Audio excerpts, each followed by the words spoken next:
देखें, यदि कोई जमीन जो है ना अगर बिना बंटवारा का बेच देता, ऐसा मामला आपने भी देखा होगा कि बिना बंटवारा का कोई जमीन जो है वो बेच देता है। तो कोई भी प्रॉपर्टी है, अब यहाँ पर हुआ विवाद, देख रहे हैं ना, लड़ रहे हैं, दोनों लोग लड़ रहे हैं। अब यहाँ पर हुआ कि बिना बंटवारा किए हुए जमीन जो है बेच दिया। अब तो खरीदार क्या कर रहा है कि खरीदार जो है आखिर ये मकान बनाने का प्रयास कर रहा है, दूसरा पक्ष जो है उसको कानूनी तरीके से अब रुकवाने का प्रयास कर रहा है। तो अभी आखिरकार ये जमीन खरीदने वाले जो है, यानी जो खरीदने वाले हैं, खरीदने वाले के साथ क्या होगा, के साथ यहाँ पर जो है ना क्या होगा, ये बेहद महत्वपूर्ण बात ये भी है कि जो खरीद लिया है आखिरकार जमीन को, उसके साथ क्या क्या होने वाला है। क्या ऐसा जो जमीन का बिक्री है कि वो वैध है, मतलब वैलिड है, ये भी जानकारी बेहद जरूरी है। आजकल ऐसा बहुत सारा मामला देखने को मिलेगा। तो एक भाई को जरूरत है पैसे का, जमीन का सौदा किया, पैसा लिया जमीन की, जाकर यहां पर रजिस्ट्री कर दिया, लेकिन यहां पर रजिस्ट्री कर दिया है लेकिन बंटवारा नहीं हुआ। रजिस्ट्री हो गया जमीन का लेकिन बंटवारा नहीं हुआ। आप कहेंगे ऐसा हो क्यों रहा है, रजिस्ट्री क्यों हुआ? तो रजिस्ट्री हो गया कि दादा परदादा के नाम से जो है यहां पर जमीन है, तो वो दिखा रहा है कि हम वंशज हैं, हम, मेरे पिता ये हैं, मेरे दादा ये हैं। तो बंटवारा नहीं हुआ फिर भी जमीन बिक गया, मतलब उत्तराधिकारी होने के नाते जमीन को बेच देता है।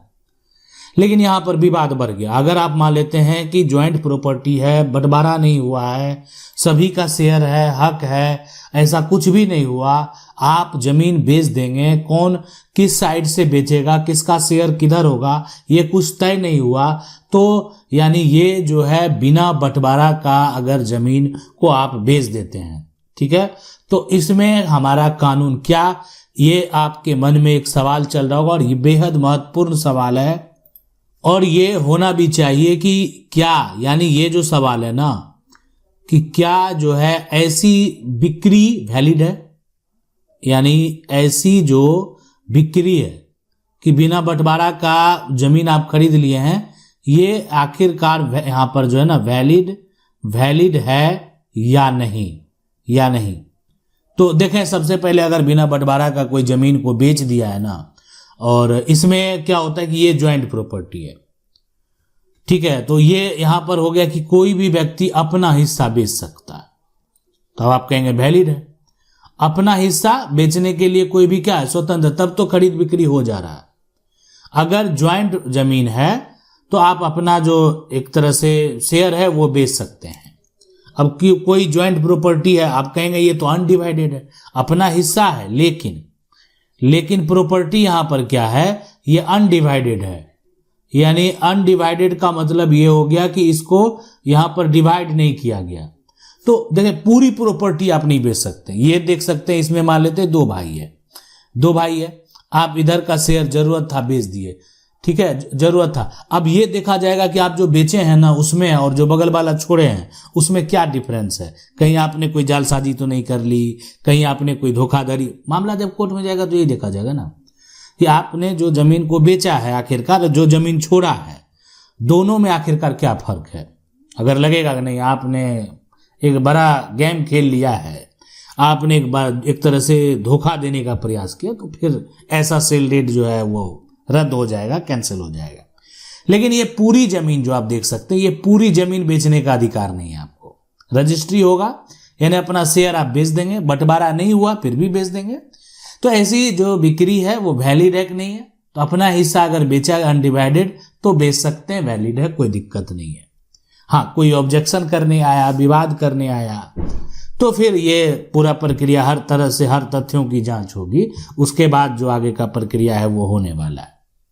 अब देखें, खरीदने वाले को ऐसा नहीं, अधिकार नहीं मिलेगा।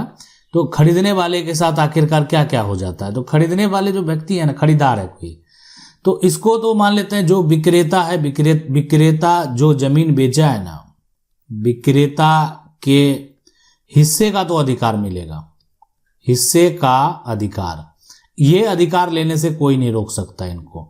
ये इसलिए कि विक्रेता जमीन बेच दिया है, यहां पर ये जमीन जो है वो विक्रेता का जमीन है, तो विक्रेता ने जमीन बेचा है। तो ये हो गया। और किसी जो खास जमीन पर कब्जा तुरंत नहीं मिलता है, यानी इस तरह का जमीन में अगर विवाद चल रहा है तो इतनी आसानी से आप जमीन का कब्जा नहीं कर पाएंगे। अगर पहले से जमीन पर, मान लेते हैं ऐसे आप समझ लें, जमीन पर अगर मान ले अगर पार्टीशन सूट चल रहा है, यानी ये केस है, बंटवारा का केस है, पार्टीशन सूट अगर चल रहा है, तो ऐसे में जब तक फैसला नहीं आएगा ना, तब तक हक का दावा कर रहे हैं ना, तो फैसला आया नहीं, हक का दावा कैसे करेंगे? हक का दावा तभी करेंगे जब फैसला आएगा। तो इसलिए कोई संयुक्त संपत्ति है ना, ज्वाइंट प्रॉपर्टी है, तो कोई अपना हिस्सा बेच रहा है तो बेचने के लिए स्वतंत्र है, खरीदार खरीदने के लिए स्वतंत्र है। जो विक्रेता था, अगर किसी प्रकार का विवाद हो गया, लफड़ा हो गया, यहाँ पर मामला कोर्ट में चला गया, कानून में चला गया, विक्रेता का हिस्सा का अधिकार मतलब जो है वो खरीदार को मिलेगा, ये तो तय है। विक्रेता ने जो बेचा है और विक्रेता का जो हिस्सा बनता है, विक्रेता का जो शेयर बनता है, वो अधिकार तो आखिरकार यहाँ पर क्या जो है वो खरीदार को मिलने वाला है, जो जमीन को खरीदा है। ठीक है। और यहाँ पर क्या होता है कि अगर किसी प्रकार का कोई एक बड़ा ऑब्जेक्शन कोई लगा रहा है, मामला कोर्ट में लेकर चला गया है, तो ऐसे में क्या होगा कि जब विवाद है कोर्ट में, मतलब कोर्ट में किसी एक हिस्सेदार ने एक केस कर दिया, वो है यानी बंटवारा का मुकदमा। ठीक है, बंटवारा का कर दिया मुकदमा, और कोर्ट से यहाँ पर जो है लगभग एक ऑर्डर ले लिया, वो है यहाँ पर जो है कब्जा रोकने का। ठीक है, कब्जा जो है यहाँ पर रोकने के लिए आदेश है ना, के लिए जो है आदेश ले लिया। तो ये हो गया कि एक तो सबसे पहले बंटवारा का कोई दावा कर रहा है, बंटवारा का दावा कर रहा है, तो हो सकता है कि उसका कुछ ना कुछ जो होगा समस्या होगा, कुछ ना कुछ दावेदारी उसकी सही हो सकती है। दूसरा, कब्जा रोकने के लिए जो है ले लिया। तो अब जब तक खरीदार जमीन खरीद लिया है, खरीदार को कानूनी अधिकार भी मिल गया, खरीदार विक्रेता का जो अधिकार होगा वो खरीदार का होगा, लेकिन खरीदार को अब कब्जा नहीं करने दिया जाएगा जब तक मुकदमा चलेगा। इसीलिए ना ये होता है नहीं कि खास करके आपको ये शुरू से बताया जाता है, और आप भी जानते हैं, ऐसा नहीं जानते हैं। और अक्सर आप ऐसा देखा होगा, जब भी आप कोई भी व्यक्ति ज्वाइंट प्रॉपर्टी खरीदता है, ज्वाइंट प्रॉपर्टी, जब भी कोई व्यक्ति खतियानी जमीन खरीदता है, तो वहां पर भाई चाचा सबको ले जाता है। कहाँ पर? रजिस्ट्री ऑफिस में। और सबको जो है ना एक छोटा खर्च भी दे देता है, माना किसी को 1000 रुपया दे दिया, किसी को 2000 रुपया दे दिया, और उसको क्या करता है, गवाह बनवा लेता है। कोई क्या करता है, उसको जो है ना एक तरह से सपोर्टर बनवा लेता है, और खूब उसको जो है ना खिलाता भी है। आप ऐसा कभी किए हैं कि नहीं, ये जरूर आप जान लें। तो इसमें क्या होता है कि ऑब्जेक्शन करने वाला तो गवाह बना हुआ है, जो ऑब्जेक्शन करने वाला वो तो सपोर्टर बना हुआ है। अब जब कागजात पर आप खुद सपोर्ट किए हैं, तो किस बात की दावेदारी? इतनी है कि डॉक्यूमेंट जब बेचा गया तब तो आपको जानकारी थी ही, और आज जो है आप विवाद उत्पन्न करने आ गए, आज आप लफड़ा लगाने आ गए, तो इस तरह का केस फिर चलता ही नहीं। इसका मतलब साफ साफ है कि विक्रेता ने जो जमीन बेचा है, उसके भाइयों की, उसमें उनके जो भाइयों है ना, उसमें उनके भाइयों की सहमति है। जो भी विक्रेता जमीन यहाँ पर बेचा, उसमें उनके भाइयों की सहमति है, और फिर भी जो है अब पहले सहमति थी, अब यहाँ पर विवाद गलत तरीके से खड़ा कर रहा, तो इसलिए इसी तरह के केस जो है वो नहीं चलते हैं। अब आखिरकार इन सभी विवाद को लेकर ये आप भी सोच रहे होंगे कि सुप्रीम कोर्ट का क्या कहना है। आखिरकार जब मामला, कोई ऐसा मामला गया होगा सुप्रीम कोर्ट में, तो हम आपके पास सुप्रीम कोर्ट का फैसला भी लाते हैं, यानी सुप्रीम कोर्ट का जजमेंट, सुप्रीम कोर्ट का फैसला केस नंबर के साथ आप हमारे प्लेलिस्ट में जा सकते हैं, यानी सुप्रीम कोर्ट का फैसला का पूरी स्टोरी भी जान सकते हैं कि आखिरकार इस विवाद में किसके बीच में विवाद हुआ, कहाँ का विवाद है, और विवाद में सुप्रीम कोर्ट ने क्या फैसला दिया। आज हम आपको बता देते हैं, इससे संबंधित भी जजमेंट लाएंगे। बिना बंटवारा का कौन सा विवाद, किसके बीच में विवाद हुआ, कई ऐसे विवाद होते हैं, कोई एक विवाद नहीं होता। तो यहाँ पर जो भी हाल के फैसले वो लाने का प्रयास करेंगे। बिना बंटवारा जमीन बेचा गया, इसको लेकर सुप्रीम कोर्ट ने कई फैसले में ये साफ साफ कह दिया, कोई भी व्यक्ति है, ठीक है, अगर कोई भी व्यक्ति है तो वो है अपना हिस्सा बेच सकता है। ये सुप्रीम कोर्ट का भी कहना है कि अपना हिस्सा बेचने से कोई दिक्कत नहीं है, अपना हिस्सा बेच सकता है। अब किसी को जरूरत आ गया, अब ज्वाइंट प्रॉपर्टी है, तो ऐसा नहीं कि अब उसको कोई बंटवारा नहीं करके दे रहा है तो जरूरत पर वो बेच भी नहीं सके। अपने हिस्से की प्रॉपर्टी यानी बेच सकता है, अपना हिस्सा यहाँ पर जो है ना बेच सकता है, कोई रोक नहीं पाएगा।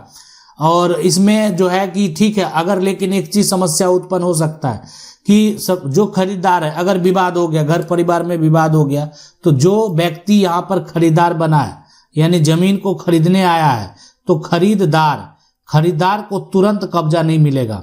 ठीक है, यानी खरीदार सोचेगा कि नहीं हम जाएंगे तुरंत जो है जमीन पर कब्जा कर लेंगे, मकान बना लेंगे।